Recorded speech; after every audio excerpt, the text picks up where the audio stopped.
They're coming. They're coming. Papa! I've seen a fast star. Open the presents. Steady on. First, we've been working on a special little Polish surprise with Dina and James. 3, 4. Przywieźli do Betlejem pasterze, grają skocznie dzieciąteczku na lizie.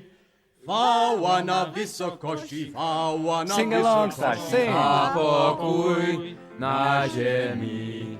Hello, listening people. Hello. Hello, Bartek. How are you doing? Yeah, I'm doing. How are you? Well, thank you so much for asking. And your name's Ryan. No, my name is Well, and I am doing Ryan. Ryan Wells. That's possibly someone's name, most definitely. Hello, Ryan Wells. You're listening to Spit and Polish Presents, the only podcast to cover Polish films. No, Ryan Slawinski's listening to Spit and Polish. You're Ryan Wells. I am doing very well, thank you so much for asking. There's your catchphrase again. I'm doing very well. And a soft hey. But we are here to talk about a movie on our podcast, Spit and Polish Presents. We are spitting young gentlemen who are always presenting Polish culture to the youths of today. And this episode's going to be a bit different. It's going to be a bit off the beaten path where we're not covering one of those foreign films. We're covering one of our own, a local product from the great nation of South Africa and Poland. Joint effort with this, and I can't... It's a very multicultural film. So many cultures are represented so accurately and nicely without any bias, and we are going to be talking about which film, Bartek? Well, why are we talking about a film? Is this some sort of podcast called Pictures Powwow where... You got me. That is exactly it. I was going to hold that back because the people who have kidnapped us didn't want us to take too long to get to the point, but... We are Pictures Powwow, the original PP, as Bartek likes to say every time. And I didn't even remember if I came up with that or not. You did. You said we are PP, and then we said it a bunch. And then our friends from the Contrarians, who were our guest last episode, they stole PP for their patron pitch. Oh, right. And I can't get past intellectual property theft. So we are here to talk about a movie that comes recommended. Bartek is the one to have recommended the movie for today. The next episode will be a movie that I recommend, and the one after that is from you, the listening people. So make sure to recommend films to us, and we will eventually get around to them. But Bartek, what is the film that you have lobbied for this time? Yep. At long last, 300 and something episodes in, we're finally doing a Polish film because we managed to not only secure the film and get subtitles. And it is 2001's W Puszczynie I w Puszczy, or In Desert and Wilderness.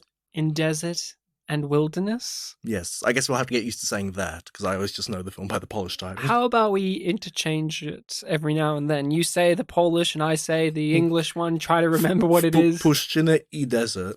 Yes.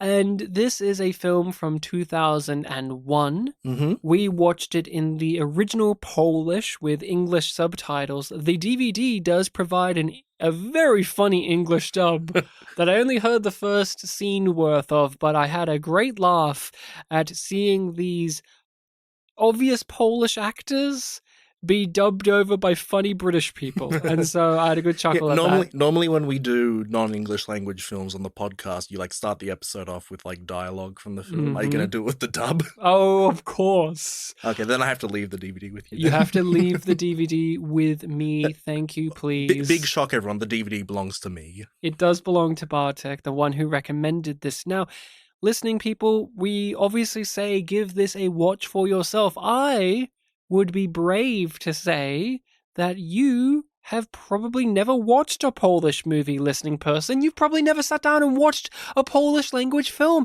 Change that today. Change that with an epic tale about two young children who are in Africa and get captured by some nefarious foes, but then they break free and go on a journey of coming of age, awakening, cultural understanding, and many other themes are hit, as well as be nice to elephants. Ooh, They can be your friend. This film has themes. This film has quote-unquote themes. Take notes, Game of Thrones. Take note, Game of Thrones. Oh man, this is a college book essay report or whatever the fuck I said it was. Oh, themes only exist in essays for school. Ooh, I'm a professional writer. But Bartek, please walk us down memory lane for this film. Obviously, you recommended it, so I assume you have a level of attachment. Yes. So this is a film that I think I might have even alluded throughout the years. Like, oh, there's this one Polish film that I wanted to recommend because I watched it as a kid, but, we just can't do it because, first of all, I knew that we bought the DVD at some point, but I assumed that it was somewhere in Poland or something like that. Your dad had it? Yeah, maybe my dad had it, maybe at his house. And, I thought, okay, well, it was only one DVD copy. We'd both have to watch it. Let's try to download a copy. And I can't remember if it was that I couldn't find the film or I couldn't find the subtitles, but it was like I couldn't get both things. And so, like many films that I've wanted to recommend, I just had to put it off because, well, how are we going to do it? It used to be a running joke on the show that there was an African film that I wanted to recommend, and we still haven't gotten around to that one. Oh, I thought you were going to surprise me by saying, and this was that African film that I wanted to do. No, maybe, and I was like, whoa, you tricked me twice. Maybe if I sneak into Deakin University, I can get their copy. How about we phone up the university and ask very, very politely, can you please give me whatever the film was called? Please, I got a good mark on that Gribovica essay. It was for the same class. But anyway, this film, couldn't find the DVD. Then a couple of weeks ago, I recommended Amadeus, and I knew that we had a DVD copy of it, but I could not find it, and I never did find it. And I looked through, we had this very big pile of DVDs in our living room, and I went through it like 5 times. And at some point, I came across this one. I was like, oh shit, it's been here this whole time. So that kind of jump-started the process of, okay, now I can get it on the show, but now how do we both watch it? So I had to learn how to get subtitles off a DVD, and that was a big journey. A big journey. But I've somehow managed to do it, so I thought, yes, now I have the film, and now I can give Ryan the DVD, and we can finally do a Polish film on Spit and Polish Presents, the number 4 Polish podcast. Yeah, we're in the top 10. Top 10. So you went over the journey to get this on here, but give me a bit more of an understanding the actual history. Your relationship with it, your views on it over time. So you saw this when you were a lot younger? I was, a lot younger. So this film came out when I was 8. I must have seen it a few years after that. I don't remember the full context. I know that my parents must have shown it to me. Maybe my dad did. Maybe one of them had seen it before. I maybe should ask for more specifics. But I remember having seen it, and it was like the only live-action Polish film that I really remember having seen as a kid. There must have been others, but I remember more like cartoons that were Polish or Polish dubbed, but just from Europe. Like Tintin, I remember that was a big one. And eventually we bought the DVD. It's like, oh yeah, I remember that film. I really liked it. I'll watch it again. So I've definitely seen it only like 2 or 3 times, but it was all the way back in like early 2000s time. So it's just one that I've remembered having seen. I remembered little bits of it, mostly for the second half where they're traveling with the Africans. And I just remember being kind of fond of it. And I always remembered that title. I didn't even know until a few years ago what it meant in Desert and Wilderness. And also, around uni time, I remembered it. I looked it up. I'm like, this film has like a Western director who's done like X-Men Origins Wolverine. And this is a thing from my childhood that, I don't know if anyone would have heard of. So it was just this really weird thing. And that ties into my history. You've referenced this over the years, and it's been that one that you said, if there was a Polish movie I could get on the podcast, it would be this one, but I have to work to get it, as you've said. Yeah. And you mentioned that the director was the guy who did X-Men Origins Wolverine. And so I assumed that, he's a Polish director and he's gone over to America and done American movies. That's not unusual. And so when I did a little bit of digging and conversations with you and even our guests from last episode. He's not Polish, he is South African, and so that really threw me for a loop of what to expect from this, because I didn't really know a single thing about the movie. I kept forgetting the title of it because I have the DVD, so I don't need to see the title because it's in Polish. It's a DVD from Poland, and so yeah, it's all Polish. I see some African imagery on there, and so I guess I didn't connect in my brain that Gavin Hood is the director, who has had a very versatile career. He is from South Africa. Yes, he has directed X-Men Origins Wolverine and Ender's Game, of the big American blockbusters. But to give him fair credit, outside of those and this movie, he's actually had pretty well-received films. He is very much like...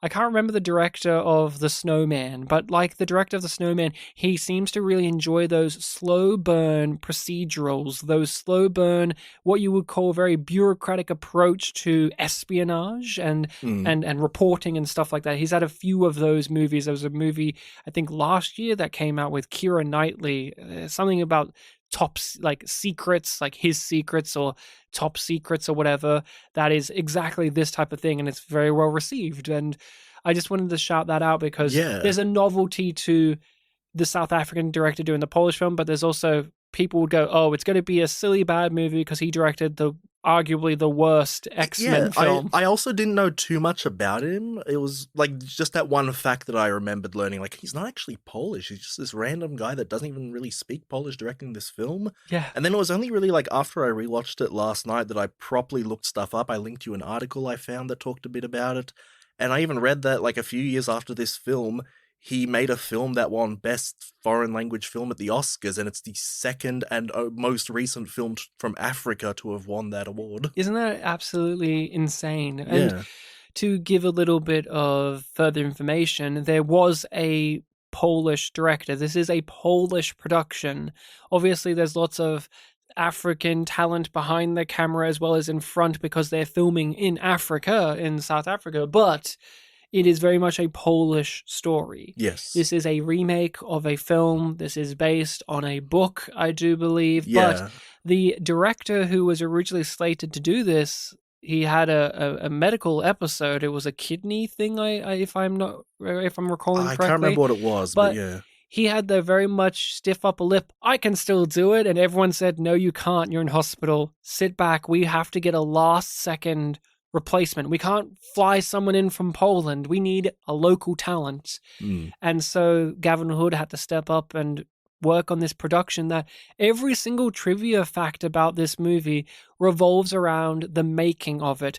How much material was used for the costumes, or how much they traveled physically on the land to film this movie, or how much water the crew consumed to make this movie.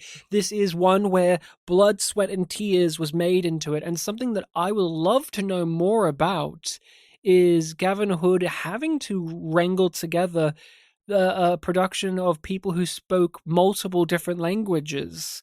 Because this is a film where some of the actors are dubbed over because they're speaking their natural language. And I just want to know what it's like for someone like Gavin Hood, who's a part of this Polish production, having to work with people who don't speak his language, really. That was the big mystery for me ever since I learned, like, this isn't a Polish guy. It's like, how did he do it then? Translators. And just slowly and surely get there. I also read the trivia point about how the African characters didn't know Polish and they just spoke phonetically. I'm like, they did a pretty good job of it. Yeah, you can tell us a bit about that because obviously you know Polish. I just hear it all. I'm like, yep, I'm reading the subtitles. Yeah, there are some points in this film where I'm like, oh, that subtitle, it's like not a big deal that it was inaccurate, but they gave an extra detail that wasn't mentioned. Ooh. There were like 2 or 3 points where that happened for me. So to cut to the chase, I did enjoy this movie. I thought it dragged on a little bit too long. There were sequences of events where I scratched my head going, but didn't you say you're going to do this? So why isn't that happening? There was this middle part of the movie where they made a little camp together and they were surviving. But before that, there was a real urgency of, we've got to go here. We've got to go here now. We've got to gather resources. We've got to go there. And then the urgency flitted away in the wind and we kind of just had a hangout film,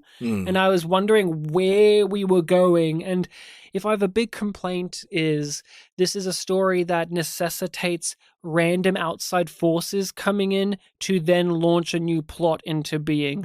Oh, they escape because this one guy that they knew decided to be merciful and help the kids escape, and he died, so obviously he can't come with them. And then, oh, here's a random geographer explorer man who's dying from an infection, so he'll give them the maps that they need, so now they can start their journey. There was a few too many of those Deus Ex Machina type presence in there, and I'm really upset with the film spends a majority of the first half really acclimatizing us to the time period, the geopolitical landscape, and then when you get out of there, it never really matters. And so I was left thinking, wow, you've set up this cult of fanatical Muslims with a high degree of nuance for nothing. Yeah, the film opens on that too, and for that whole first half where it's focusing on the Mahdists, I think they're called.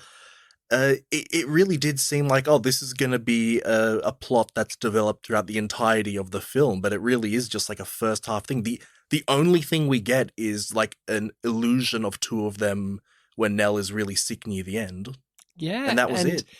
I was expecting this movie to be about faith, about religion, about beliefs of Muslim culture and the native culture and the Polish culture and what's this all going to be like, and that doesn't really enter in as strongly as you would expect. But overall, I had a pleasant time with this. A little too long, meanders a little bit too for my liking, and I don't know how to feel about the tone.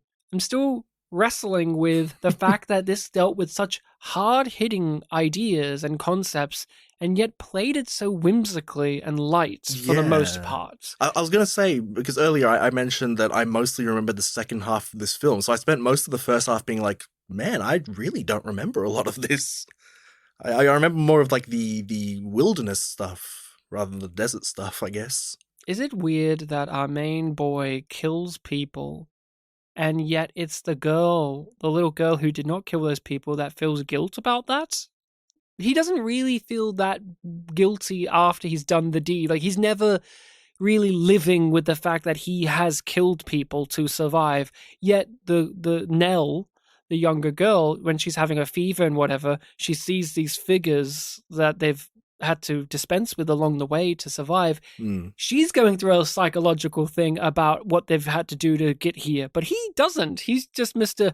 Fuck it, I'll figure out how to fish on my own terms, and then I'll do it your way, I guess. I don't think he was that blasé about it, but he certainly was, moving on from it. He wasn't blasé within the moment, but afterwards, if you, be honest with me, 4 scenes later, you wouldn't have been able to tell me that, oh yeah, this is a kid that's just murdered people.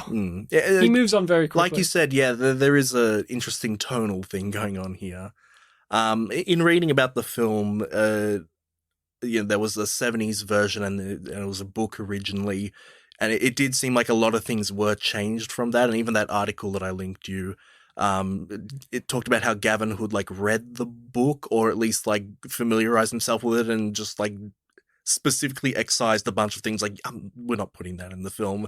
He turns the 2 African characters Catholic, baptizes them, and then they go back to their village and make them all Catholic. It's no, let's have them both learn from each other about their cultures, or actually talk about to each other. Yeah. So there were definitely some changes going on, and maybe the tone was hit in the crosshairs somewhere there.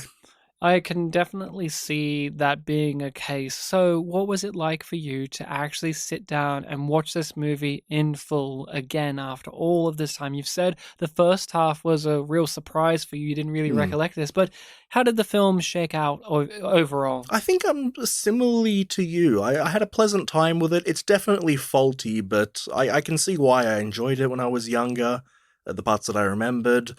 And yeah, it was just a nice little adventure story that does have a few conveniences, and bold text really does end. I can't believe it just ends as soon as they meet their dad, and then they meet their dads. I don't even think and the then dads say anything in that scene either. Yeah, I can't recollect. And then it just ends sunset. It was a thing where like they were hugging and like really sad, and I had to pause it for something. I'm like, oh, there's 8 minutes left. This is really gonna wrap up, nicely in 8 minutes, and 3 minutes later, credits. Gone.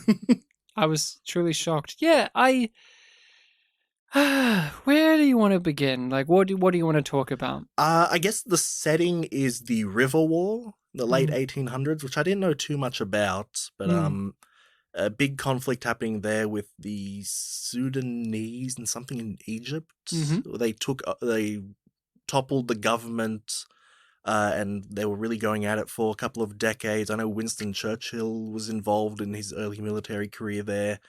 And the war is still happening at this point.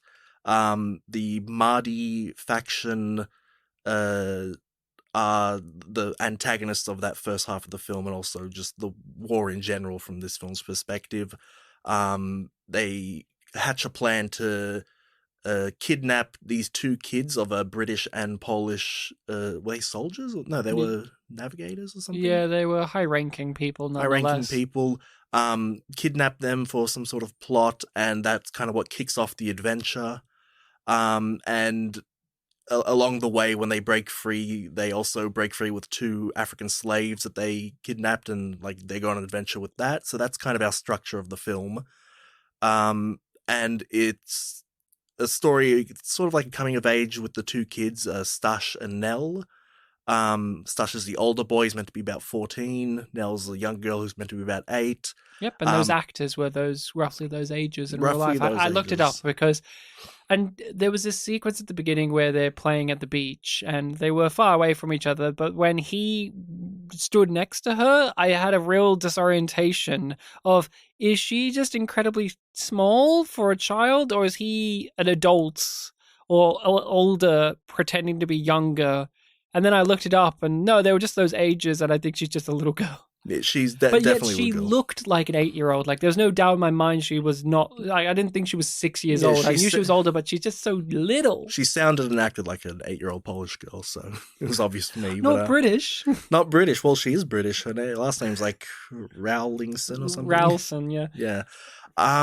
And yeah, she idolizes him. They clearly became friends through this, not the conflict, but like beforehand, their fathers got along. And so when you mentioned earlier that she was the one conflicted about a lot of things, it's because like she idolizes this guy so much. He can solve any problem. The elephant's trapped somewhere. Well, Stash, you're gonna fix it. We're not leaving until you do it, because I know you can do it. That kind of thing's going on. That's sort of the dynamic they have. A question I'm very curious to know the answer to, and I haven't done the deepest of research into this, but I've done this light, yeah. is a Polish story. It keeps coming back to that. The 70s film was Polish. The book. What is it about this specific story that is Polish and needs to be retold more than once? Because that was something I felt very at distance with, because I said to you right before we recorded, they wait until a while in for them to even verbalize that one of the main characters is Polish, and he shares a tale about some Polish customs that everyone else looks at quizzically. And that's basically it. I mean, I don't really know too much about this conflict either, but I was surprised to learn that the Polish were here. I'm like, well, what's their point of view in this? And so I just wanted to know, just from either what you've looked at or just your perspective of having watched the movie, what about this is such an inherently Polish tale, I guess? It's a good question. I'm not even entirely sure of the answer to that, because when I was researching about the film, I was getting a lot of information about like the book specifically, and I was also getting a sense that like people generally prefer the 70s version, and I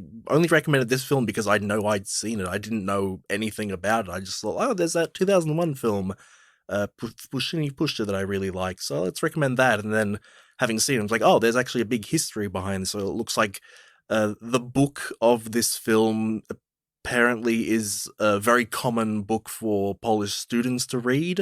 I read some trivia fact that you know how they have the Middle Eastern servant at the beginning, who's the one that like kind of kicks off the betrayal? The scorpion, and then he saves them. And Hamis, I think his name was. Apparently, in the book, he is the most monstrous of the people that kidnap them. Oh, wow. Whereas in this movie, he's the most sympathetic one because he's torn between, like, this is my blood, this is, My religion. my my blood, religion, yeah. but also I care about you. They don't practice us to kill children. Yeah, and apparently one tactic that Polish teachers would use to tell whether someone had read the book or seen the movie is, well, how do they talk about the Hummus character? If they talk about him like he's kind, it's like you haven't read the book, you've only seen the movie. And I thought that was pretty funny. That is funny. Yeah, but apparently it's a classic book to teach in schools, but apparently a lot of people kind of find it a bit boring. So, but I guess, young people. Yeah, I would love to know more about the book and how it captures the Polish psyche, because one of the reviews on IMDb, that's One of the three. One of the three is the low rated one, really gets into how this film fails as an adaptation, that it rushes through it, and that they felt that it was trying to appeal to 21st century, which is very funny because it's like we're a year into the 21st century, Yeah. but 21st century values. But they say, I do believe a Polish director should have stood at the helm of this project, although I understand that a director on site had to be found because the initial one was ill. What does stand out, like, and they talk about, like, the technicals are great, but the heart is missing because this doesn't have a Polish voice behind this story. And I just would love to know what that means in the relation to this, because if you look at this strictly from just what we saw and what the story is written out to be, this could have been two British kids. This could have been a Russian kid. I don't know, Yeah, and I would there's- love to know, because There's so many different representations in the film that if you were, like deaf and you were only going on the subtitles, you could probably not tell like what language was being spoken. And you and I have never done a Polish film on this podcast. And so when we were doing one, I wasn't necessarily expecting a period piece. And so when it was a period piece, like whenever you do a period piece, like when we did Break a Morant, there's a level of, okay, it's a period piece from this country. It's going to have to bundle up something very significant about that nation or that culture. And Break a Morant did that, where it showed the difference between British and Australian. But this, it really, at least to my eyes, didn't really do that. It was more about this generalized sense of being more understanding and open and learning about other cultures, and that the overall imperialist nature that hung over Africa during this time period, and arguably even now, has had such detrimental consequences over that continent. And it's up to our two white characters to learn more, because we start out the film, and I don't know if you had the sensation, we start out the film with them living such idyllic, easy life that I was rubbing my hands going, oh, I can't wait for something to come in and fuck them up real good, because they lived this lavish life with basically slaves. Beachside, big manor. Shooting guns at servants, and they're cowering in fear, and it's all jokey, fun. Gets a big dog for Christmas, and they're having a great time, and all of the African people and they are can't just... pull the dog with the rope because it's so heavy and the guy trips over. Yeah, and it's played up for yucks in a weird way, but there's an ominous threat looming over this, and I was rubbing my hands going, oh, I can't wait for this to be ruined, their lives to be ruined. But yeah, there's just something about it. I wanted to know, I'm keen to know more from Polish people, like, what is it about this story, not this movie, but this story, that is something that you tie so close to you? Because when we study books in high school, we get books from like other countries, but when we do our own stories, our own poetry, there's something inherently Australian about them. Yeah. And I'm just looking at just this movie. I don't know what is the Polish thing. In fact, I had to keep reminding myself that they were speaking Polish outside of like some of the words I recognized from years of talking to you or whatever it is, or just the accents. I had a good chuckle when the dad said no multiple times, and he said it like, just I had a good chuckle at that. Yeah, I guess it's weird because you do have films from cultures where, what's something interesting that a film in a culture can do? Oh, let's have our characters go to another country and like really show our people like what this country is like. And yeah, the Polish film I've picked is one where they're kind of doing that for Africa. And it's a period piece thrown back in time. And it's about two Polish kids who, they're young. They're not really influential towards the events of the film. It's more about like, well, how do these two children who, don't have that power, who are thrown into a situation that they weren't prepared for, survive in, the wilds. And then they reveal that Nell wrote this story all along. That was the kind of twist at the end, or not twist, but like the leading us off of, she's going to write this as a story because it's so fantastical. No one would believe it. Well, everyone has to know about King. Everyone has to know about King the Elephant.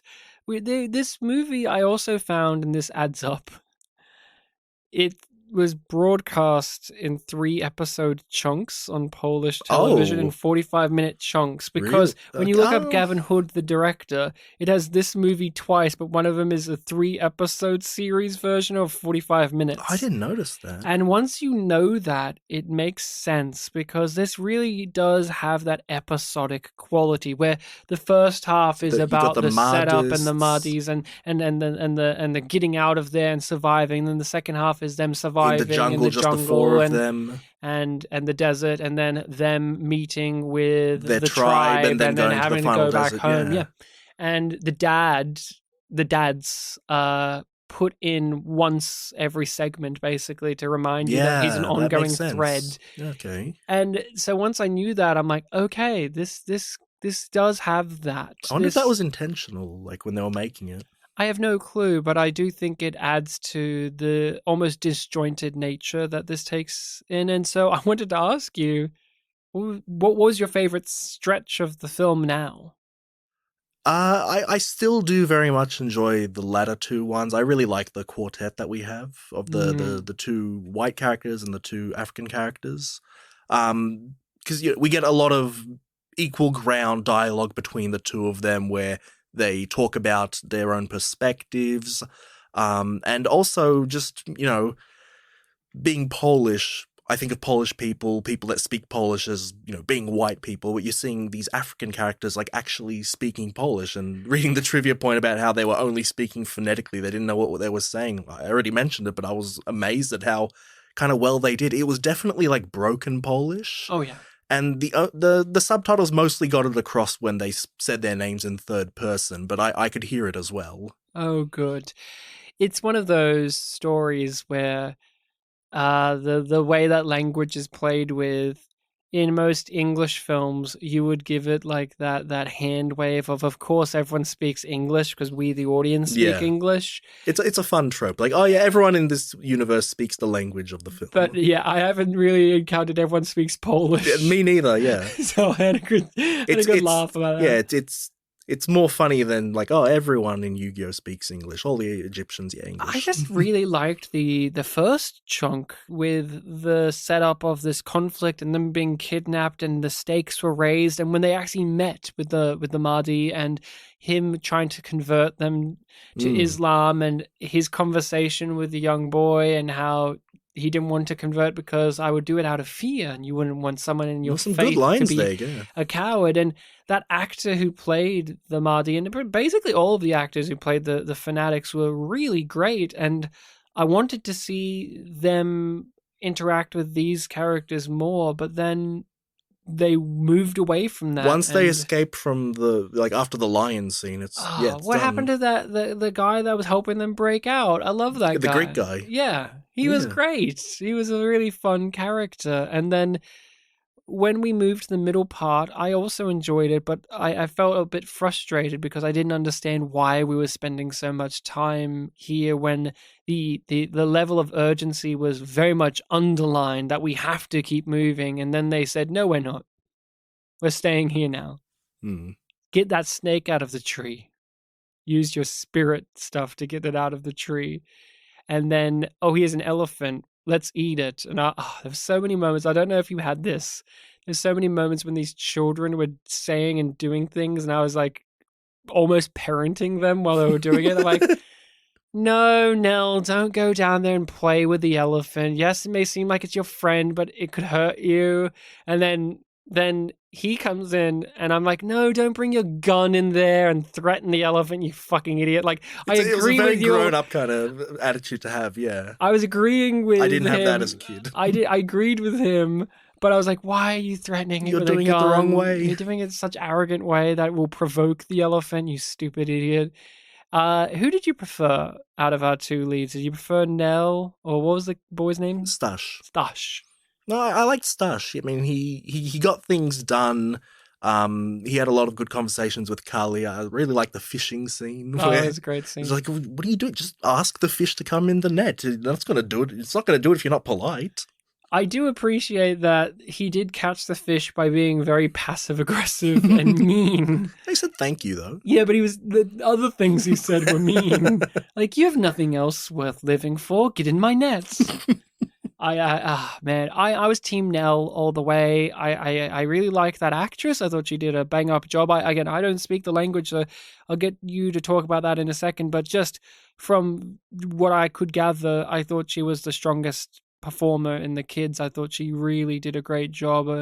The physicality, she seems sweet, but she also didn't have that precocious energy. She just seemed like an actual child who wanted to do the best that they could, and maybe that was not too precocious, not too bratty, like right level of kind of annoying. So it's like, how much longer, that kind of thing. Yeah, I didn't really find her annoying. No, I found Stash annoying. I didn't either, but it was definitely something that was kind of present there, where it's like, oh, now look, you just need to calm down. We need to get through this. And I'm being the grown up here. They used her in the right amount, not too much of her being the drama point. Oh, she's got the malaria. Oh no, she's on the elephant. Oh no, this is happening now. We have to go get now. They didn't milk that too much. It was all pretty even keeled. But I want to know. We talk about foreign films on the pod, and there's always been that conversation of like, we don't speak the language, so we're gonna have to just go on gut feeling that they're good performances and that this is a well-constructed movie from a foreigner perspective. Now, you do speak the language. You know a good majority of the Polish language. Yeah. So you know how when we do, I think I mentioned this already in our Facebook conversation, but it's like when we watched a lot of Czech films, other films from the Slavic region, or just generally hear Russian in any movie, there's the occasional word that I pick up. For this, it was like the opposite. There was just like the occasional word I didn't know, but based on the context of the scene, and also I had subtitles, I'm like, okay, that must mean this, or I've heard this word used before. I guess that's what it means. So yeah, it was a little bit more comfortable for me just hearing what was being said. But yeah, I still did need the subtitles for a bit.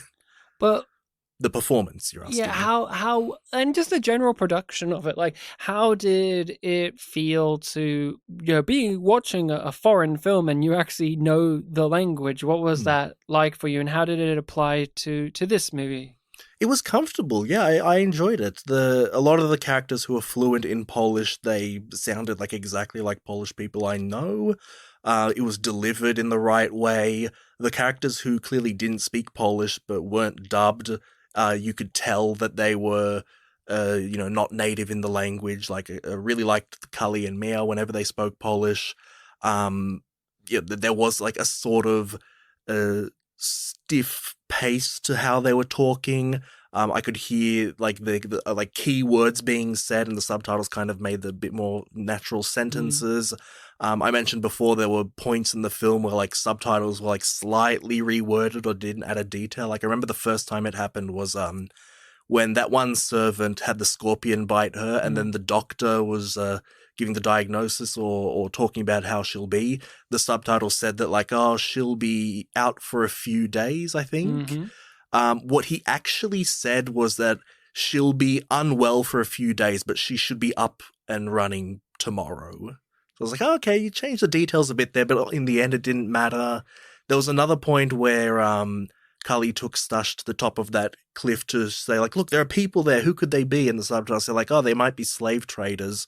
And I could hear that in his dialogue, he mentioned like the Polish word for like black people. So it's like, must have been something like, oh, they must be searching for black people. It's like, oh, okay, the idea is still kind of the same, but it's more specific. More specific. So it's just little things like that where it didn't matter too much, but I could hear it. Oh, that's interesting. Yeah. Yeah. Makes me wonder how often that happens in other films. An aspect that we haven't got to talk about too much is the technicals of this. I thought this was a really well shot movie. I liked the color palette. I liked the natural lighting as well as the obviously artificial lighting that they had. I am very uneasy about the music though. I thought the music, okay, so this is made in 2001, but the music sounds like it's from a 60s epic. Like this could have been something you heard with Lawrence of Arabia. A lot of it did feel very old-fashioned, especially the music. And I guess that lines up with what we're doing here. This is an old-fashioned story. This is an old-fashioned Late period. 1800s, yeah. And it's a give and take, but at the same time, the visuals were so clean and modern for the time, that I had a bit of a disconnect between the big trumpety music and the acting and the direction otherwise not playing to that style of movie. I don't know if you had that at all. I mostly remember, in terms of music, like the main theme that the film opens and ends on. I remember liking that. Yeah, so is there anything else you want to bring up about? What was it? In deserts? In desert and wilderness. In desert and wilderness and desert. Now that you've got me questioning it, I'm getting it wrong, maybe. There was something, but I was listening to you and I forgot. You can't help but listen to me when I talk. Yeah, there's... The ending just happens. We said that. It's just very abrupt. When Kali goes back to his tribe and they've overthrown his father, now he overthrows the other guy, but then he doesn't kill that guy because our white heroes say, don't do it. Yeah, it felt like a lot of things were skipped there. I mean, I guess from the article, we missed the part where they get converted to Catholicism. Don't we all miss that part? Oh, I missed the Catholicism. I miss the Catholicism. But overall, I had a very good time with it. I am glad that I've now watched a Polish film and can say that it is under my belt and that I've done it. I could see that in another universe where, we started this podcast and we actually are guys in Poland who are doing like unappreciated masterpieces and, doing a bunch of Polish films there. This might have been one that we did. Where it's like, oh yeah, we'll talk it up, but like in reality, it's like, oh, it's a sort of middling in quality, but it's enjoyable. Would you say it's 5.1 out of 10 stars? Yeah, it was worthy? like 5.2 on IMDb or something. Yeah. I don't know. I'd bump it up to a 6 and a bit. 6 and a bit. I don't really do ratings like that, but it doesn't feel like it's like half good, half bad. I think it's got a bit more good. It's really crazy that this is the lowest rated film in this director's filmography. When he directed X-Men Origins Wolverine. I haven't actually seen it, but I've only heard that it's bad. He fights Will.i.am. I didn't know that. I knew that he fights himself. Yeah, of course. Is Deadpool in it? I think I heard that he's in it. Yeah. And then they sew his mouth shut. Yeah. So he doesn't quip? He stops being able to quip after a certain point. Oh, wow. They should make that into a Deadpool film. Well, Deadpool, the movie, does reference that as a thing. Oh, it's canon. Gavin Hood's canon to Deadpool. Yeah. It's all canon. No, Deadpool makes everything fucking canon. Green Lantern's canon. They should make the third Deadpool film where they watch Puszczyni. Well, they are making a third Deadpool movie right now with Hugh Jackman in it as the Wolverine. So there you go. Well, they should get the actress that played Nell. The kids are both still acting. They must look that up. He is acting a bit more than she is, but both of them have been like in those Polish TV shows that have like thousands of episodes, and they've done them for like 15 years or whatever. Okay. So I wonder if my mum knows what they are. Your mum. There was one that she watched for a lot called like Pierwsza Miłość. I don't know if she. What does that mean? First Love. My First Love. Now I read a trivia point that apparently. And I don't know if it's for this film. It must have been for like the books or the first film. But someone on the internet made a webcomic sequel or like webcomic inspired by this where it's like steampunk adventures of Stasha Nell. Okay. I'm glad that they've earned and it's called like the Polish title was basically The New Adventures of Stasha Nell. Most of the websites that had it were down, but I did see some screenshots of them like they're a little bit older and they're standing from this like huge like monster or something that's been felled. That's cute. It's a new King had a girlfriend. Yeah, he did. With only one trunk though. One tusk. Sorry, yes. They all have one trunk. One T word. One T word. One T virus. So I recommend it if you are able to find a copy of this. Of course, it might be beneficial if we can later in the timeline of events watch the original 70s version. I don't know how easy it is to get a copy of that, but I wouldn't object to going over that because we like doing that. When we did Kung Pao, we did go back and watch Tiger and Crane Fists. Yeah, we did. Far out. I'm glad I remember the title. But I do recommend it. Bartek, would you recommend this? I do. It's a fun little film. Don't expect, the greatest thing ever, but yeah, it's fun. It's not going to break your world in half, but it's light, it's entertaining, and again, it seems like it deals with some very heavy topics, but it does it in a very jovial way, where this is definitely something you could show to children. Yeah, your 12-year-olds or so, that like they could get something out of this, especially if they're Polish, of course.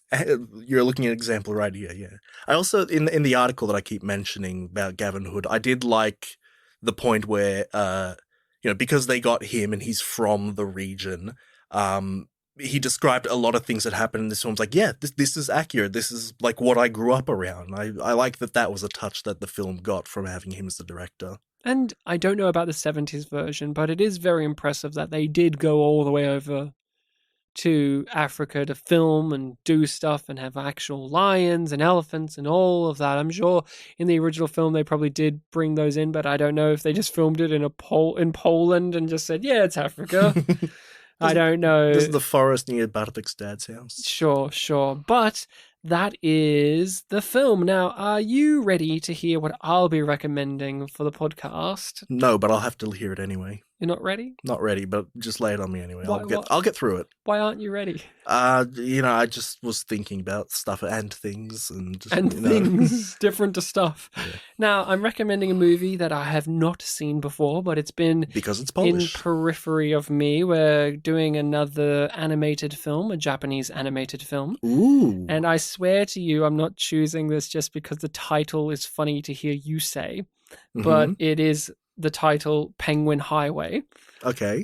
And why is it funny for Bartek to say, Bartek? Because Bartek this is a big plot twist, I'm Polish. And the Polish word for the animal of the first word is pingwin. And as a little boy, Bartek loved pingwiny.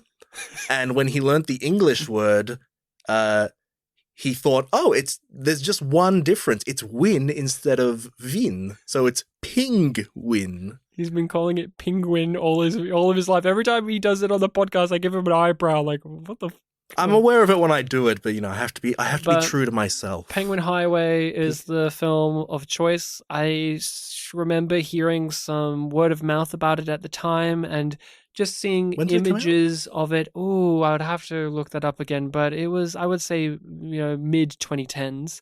I remember seeing images from it that look just appealing. The artwork looks appealing to me. So we'll be venturing back into Japanese animation with that one. So make sure to give the film a watch for yourself. We'll be watching it in the original Japanese with subtitles, of course. I don't know where it is available to watch, but you'll find it. This is a pretty new and significant movie. This is one of those where it's like, I can go to my local DVD entertainment store and there it will be as one of the top DVDs in the anime section for movies. It's just always there. I've had that temptation, like you do when you go to a secondhand store or to wherever and you see, here's an anime that I am maybe familiar with or don't know. I'll buy it on DVD for $2. Yeah, for me, cash converter. It's like, here's an anime thing for a single-digit dollar price. I'll grab it. Well, I'll see something in the more proper DVD store and it'll be like, yeah, $15. Do I want to buy this random movie with penguins on the cover that looks art-wise looks pleasing to me and I know nothing about it? Maybe not today. But I've still had that hunger of like, do I want to get that? Let's watch it for the podcast and then decide. Be honest. You just want more pen. I want more. I want more Pingu. Pingu. Pingu. If this movie is exactly like Pingu, as a small child, when I watched Pingu, I thought it was in another language. I didn't think it was gibberish. I thought it was just French or something. So I was trying to make meaning out of newt and stuff. It's just nothing. It's just silliness. There is an anime made by the same guy that made Utena, which we're planning on watching soon. From early 2010s called Mawaru Penguin Drum. I watched it a few years ago. It was like right when Dirty Harry Minute was finishing up, I remember. And that one was a very weird anime where I think the penguins were added in just for cute factor. They weren't really a big part of the main plot. What? How can you not have them be a big part of the main plot? Come on. It was a very weird anime. But everyone, thank you so much for tuning in. We will be back next time with some penguin shenanigans, or as Bartek calls them, penguins. Penguins! Newt, motherfucker! That's Pingu's iconic line. Wait, there you go. His name's Pingu. Why would I not think it's penguin? Yeah, and they're speaking a real language. I'm so sorry. Yeah, Polish.